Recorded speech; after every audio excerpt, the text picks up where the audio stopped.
Di video ini gue mau ceritain ke kalian pengalaman gue dalam menggunakan ROG Ally sehingga si ROG Ally-nya itu jadi device yang maksimal banget buat dipakai.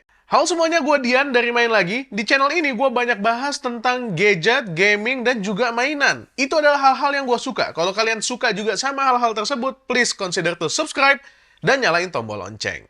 Gue udah ngebahas Steam Deck dan ROG Ally beberapa kali di channel ini. Dua-duanya punya kelebihan dan juga dua-duanya punya kekurangan. Kelebihannya ROG Ally yang sering banget gue mention itu adalah tidak adanya trackpad. Itu nyebelin banget, kalian harus pindah-pindahin kursor pakai analog. Dan juga baterainya.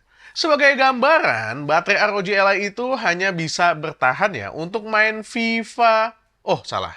IEFC 24 itu paling bisa bertahan 3-4 pertandingan dengan pertandingan satu babak panjangnya 5 menit.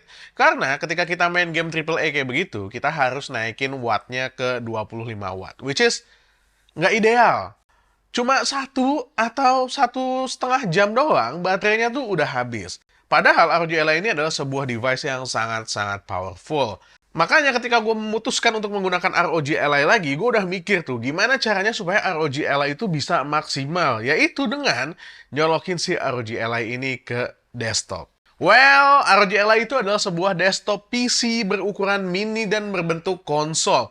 It is a full-fledged Windows device. Dia jalanin Windows 11 dengan sangat sempurna tanpa ada kekurangan sedikit pun. Dengan penggunaan daya yang juga sangat kecil, jadi bisa banget ditoleransi. Oke, untuk bikin ROG Ally ini jadi sebuah desktop PC, yang kalian perlukan pertama itu adalah sebuah dongle. Ya, karena si ROG Ally ini cuma punya satu buah USB Type-C port doang, jadi dongle ini berfungsi untuk memperluas, memperbanyak port-port yang dibutuhkan oleh kita ketika kita menggunakan dia sebagai PC desktop. Kebetulan gue menggunakan si ini nih, Baseus Docking System yang udah gue tempel di meja gue, jadinya nggak bakal gue copot lagi ya. Kalau gue copot lagi nanti khawatir malah nggak bisa dipasang lagi gitu. Si Baseus ini dia punya port 16-in-1, jadinya gue udah cukup banget menggunakan si Baseus ini. Tapi buat kalian yang ngerasa Baseus ini kemahalan karena harganya lumayan ya, kalian bisa juga ngambil dongle kayak gini nih, merek PX yang biasa banget. Ini udah cukup. Yang perlu jadi catatan adalah kalian harus nyari sebuah dongle yang juga ngedukung power delivery in, alias biar sekalian bisa ngecharge. Kenapa harus sambil ngecharge? Ya supaya kita bisa selalu menggunakan turbo mode kalau main game, sehingga performanya tetap paling kenceng dan baterainya tuh tetap ngecharge gitu. Asus sih bilang aman ya penggunaan kayak begini, di charge terus tuh aman. Karena listrik dari adapter itu akan langsung di-pass through ke ROG Ally-nya, sehingga nggak ngisi baterai lagi ketika baterainya udah penuh. So, it's good. Hal yang kedua yang kalian butuhkan itu adalah sebuah monitor. Nah, monitornya kayak gimana sih yang cocok untuk digunakan di ROG Ally? Catatan gue adalah cari monitor yang punya resolusi cukup 1080p aja, tapi dia punya refresh rate yang gede kalau kalian mau main game. 1080p itu adalah resolusi yang sama kayak native-nya ROG Ally, sehingga gue memilih untuk menggunakan monitor yang ada di belakang gue nih. Ini adalah LG Ultra Gear 24GN650B yang punya resolusi 1080p dan refresh rate 165 Hz. Atau 144 ya, gue lupa.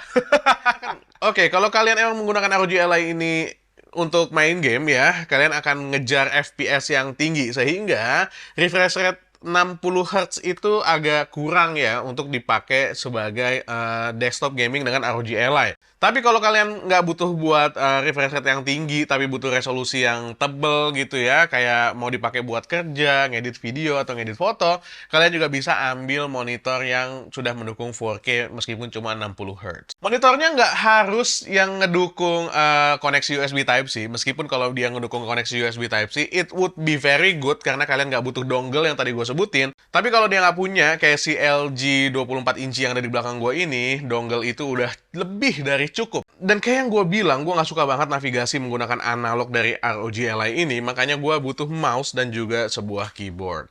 Mouse yang gue gunakan ini adalah Logitech G Pro X2 Superlight. Ini adalah mouse profesional gamer terbaru dari Logitech yang udah pernah gue review juga. So far, ini enak banget buat dipakai, terutama untuk gue yang cupu main Valorant. Buat belajar main Valorant ini oke banget. Keyboard yang gue gunakan juga keyboard profesionalnya Logitech nih. Ini adalah Logitech G Pro X TKL Lightspeed.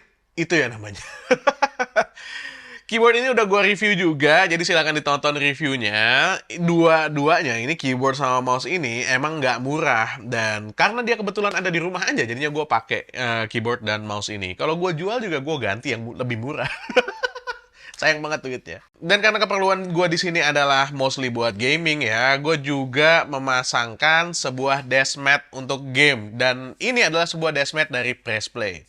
Deskmat dari Pressplay ini udah lama banget gue pakai ya, sampai warna bagian bawahnya itu agak-agak buluk gitu ya, mungkin kena daki atau gimana ya. Tapi gue suka banget sama deskmatnya dan gue suka sama desainnya, dan dia juga udah ada di rumah. So ya, gue manfaatin yang ada, gue pasang si deskmatnya ini dan udah bagus. Oke, buat main game-game kayak EAFC 24, gue menggunakan si ini nih. Ini adalah controller DualSense 5 dari PlayStation 5 ya. Dan sekali lagi, karena kebetulan di rumah ada PS5-nya, jadinya gue pakai si controller ini.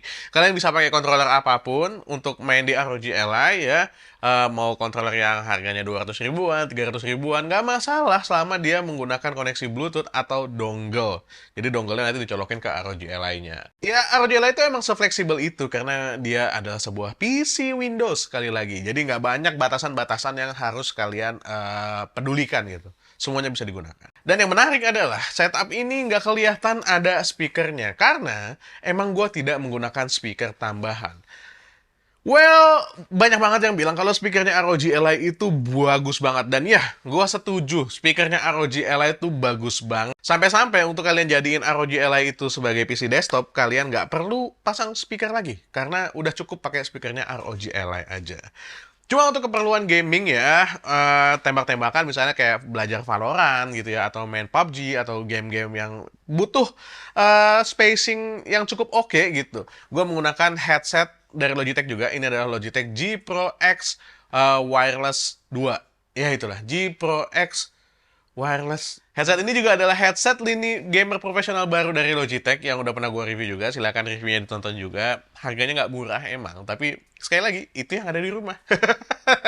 Jadi ini cara gue memanfaatkan ROG Ally supaya potensinya itu bisa lebih maksimal digunakan. Karena ada dua hal yang menurut gue busuk dari ROG Ally. Itu adalah performa baterainya yang cuma tahan 1 jaman doang. Dan juga trackpad. Dia nggak punya trackpad. Jadi kita harus menggunakan analog. So, pengalaman penggunaan gue dengan ROG Ally itu jadi lebih enhance ketika gue nyiapin setup sendiri untuk si ROG Ally ini. Karena ketika gue butuh main di luar atau butuh sambil tiduran, gue tinggal cabut si ROG Ally-nya, gue mainin secara handheld. Sementara selebihnya akan gue colok di setup ini. Kalau gue butuh main duduk, gue akan colok di setup ini. Oke, udah sih gitu aja sih ya. Gue berharap si ROG Ally selanjutnya ini baterainya digedein lagi supaya bisa tahan lebih lama, nggak cuma 1 jam doang. Sehingga penggunaan secara handheld itu jadi lebih menyenangkan gitu ya. Sekarang, so far so good, gue menggunakan cara kayak gini, ini menyenangkan banget buat main game di ROG Ally dengan setup sederhana seperti ini. Ya sederhana karena gue nggak ngeluarin duit, semuanya udah ada di rumah. Oke, itu aja video kali ini dari gue. Gue Dian, pamit undur diri. Assalamualaikum warahmatullahi wabarakatuh. Bye.